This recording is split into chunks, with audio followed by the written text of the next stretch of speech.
And the KKK said, we can't have these people defending themselves from us with guns. We outnumber them. So if we disarm everybody, then the majority has the majority of clubs and fists and rocks.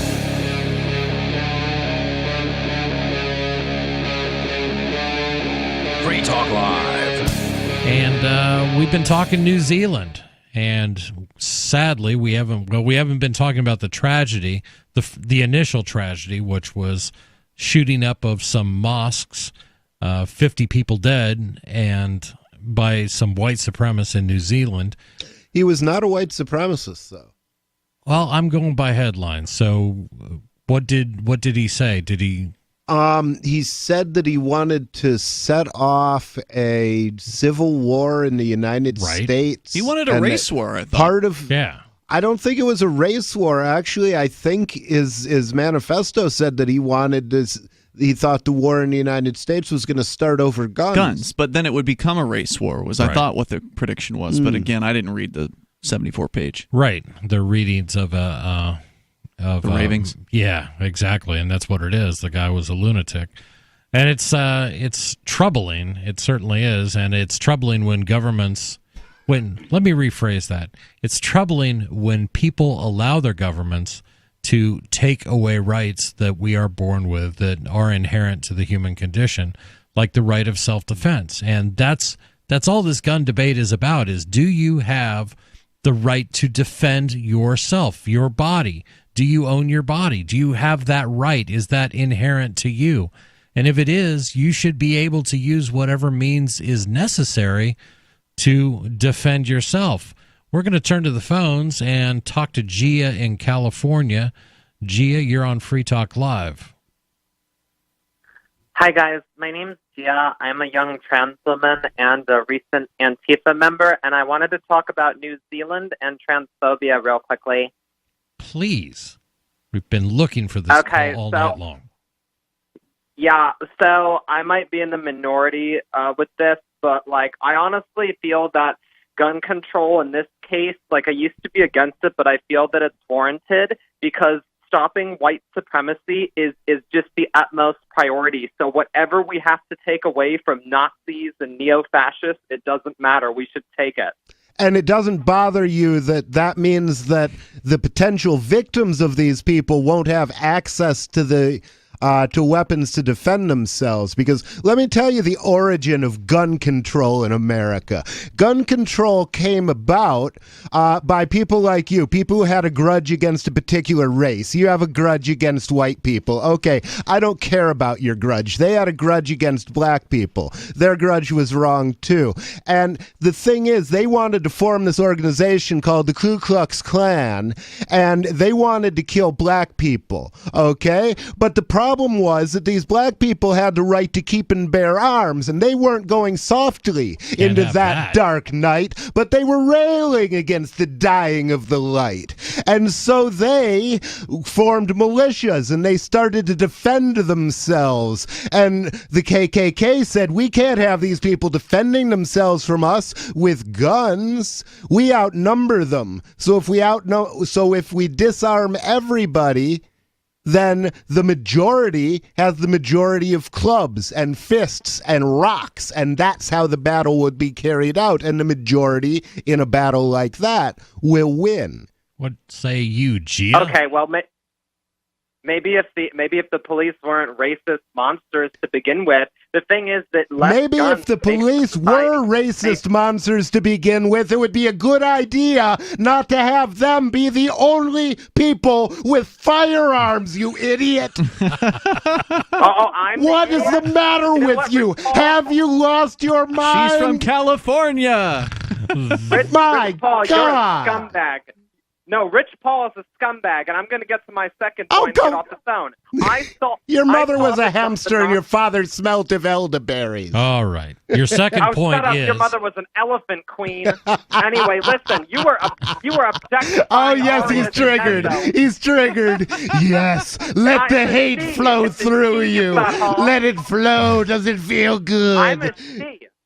and we're against fascists like you, Rich Paul. You were objectifying Fascists that want everybody You were armed so they can defend themselves against a totalitarian government. Gosh. That is the key to That's fascism, you know. And Rich Paul was staring at Arya. Okay, he was making her uncomfortable. He was objectifying You're referring a trans woman. And if you think for listeners that don't know, Arya is the host of a different show, Call to Freedom. She's on before Free Talk Live on an internet network called LRN.FM. What about Rich staring at Arya? I mean, she's not bad looking for a trans. Well, it was disgusting. At first it seemed all innocent, but every time evil white cis scum like you guys rape a trans woman or a person of color. Oh, you're laughing. You think it's funny. Yeah. I'm sorry. I don't.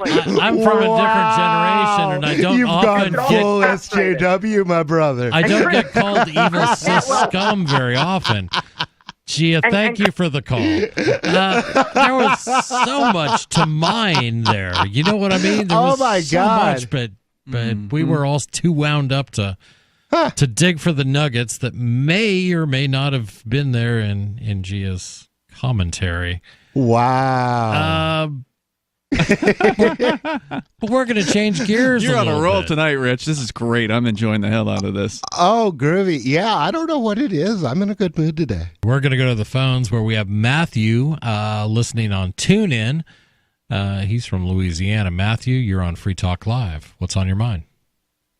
Well, you had a caller earlier, the trans person, who was scared to death of the Nazis owning guns. Do you think this person is aware that the Nazis were the ones who banned guns before they started rounding up people? Oh, there you go, okay. Matthew, with your logic and details. For what it's worth, we do believe that Gia, Actually, I got to correct you on one thing, though. It wasn't the What's Nazis who banned the guns. It was the Weimar Republic that came before the Nazis that banned the guns. So when the Nazis took office, they were already banned. What they did, what the Weimar Republic did was they registered all the guns. So that when the Nazis took power, they knew where the guns were. Okay, you may well be right on that. I'll withdraw my objection. But the hard work was already done. Well, the hard work was already done. They knew where the guns were, which is kind of interesting because in New Zealand, the prime minister there, the female body part who's in charge of the country, she banned all semi-automatic weapons, but before she was doing this, between the time of the morning after the shooting till today, everybody in New Zealand was buying up semi-autos. And I was like, I don't know what good this is going to do, y'all, because maybe they're going to fight. Know who you are because the gun owners are registered in New Zealand. Right. That's interesting. Hey, thanks for the call, Matthew. I appreciate it. And we're going to stay on the phones. We're going to flip over to Doug from Illinois. He's listening to us on TuneIn. Doug, you're on Free Talk Live. Yeah, I pretty much want to comment on the lady that called earlier, too. Look, I don't like Cantwell. I remember him. I've tuned in to Free Talk Live for quite a long time. But I have heard him make the remark that, that we're not going to be able to all live together, pretty much being a country, that we no longer share anything in common. At the foundation of the country, it more had been individual liberty, high regard for private property, and we don't have anything to tie America together anymore. And I think that she can prove that point. You know what I mean? She would like I don't have an issue with her hating white men, but what she would like to do and Antifa would like to do would be they'd like to operate the government and pretty much beat the hell out of white men. You know what I mean?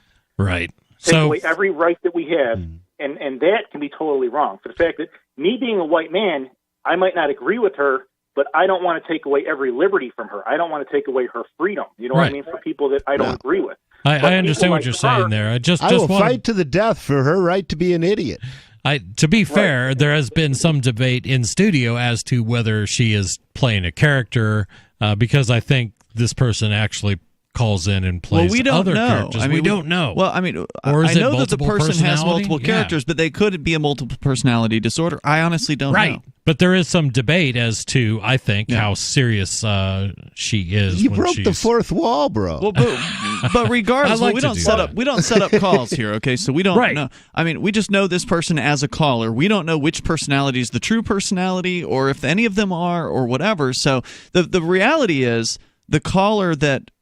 the ideas that caller were presenting are not unfamiliar to many people in this country, and that caller did a good job of presenting those ideas from their perspective. Whether it's parody or not, those ideas were floated out there. Anything else? Go ahead. You hear like government continually talking about, like, they were talking about where they were going to up in Washington about at Capitol Hill about like. They want to do, I don't know what the name would be, not a bill, but they want to do like a bill regarding hate. You know what I mean? And don't they already have hate crimes? I hate bills like that. Right. Yeah, we do. Right, but they're not there to talk about hate. You know what I mean? They're not there to give their opinion on hate. Hate can be a thing that can vary from one individual to another. You know what I mean? Be whatever they says it is.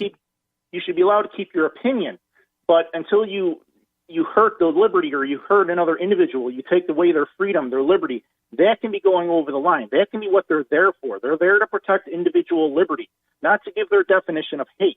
And it can be like people like Antifa, they want to take over the government and they want to operate it like a bat and beat the hell out of white men and people that they don't agree with. Well, and that's nothing new. We've had politicians that have been trying to tell people how they need to think, and part of that is telling them what they can say. Right. And but by the way, one more thing that I want to get out there real quick. Shoot. If you people on the left and you Antifa people really, want to push white men toward, being radical, that can be the way to do it. For the fact that any group, whether it be brown people, white men, women, are not going to tolerate that forever. You know what I mean? They're not. I agree. Thanks for the call, Doug. Well, that's what the government does, and thank you for the call. The government does separate people. The government does turn them against one another, and it benefits from that. It benefits from people being angry at each other, and it wants those divisions to be there, so people will fight over control of the government, and the government is a weapon, and so Antifa trying to wrest control of it isn't any different than the religious right trying to wrest control of the government so they could shove their religion down somebody's throat. Absolutely. Socialism is just another religion. That's true. We're going to stay Government's a religion, period. Absolutely. True. The most dangerous superstition, Larkin Rose calls Great it. book. Absolutely. Actually, Larkin Rose says the most dangerous superstition is the belief in authority. That's what that book is about.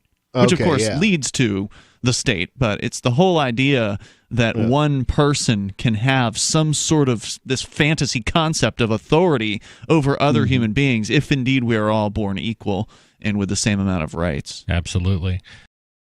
Free Talk Live. Listen live 7 to 10 p.m. Eastern or grab the podcast. It's all at freetalklive.com.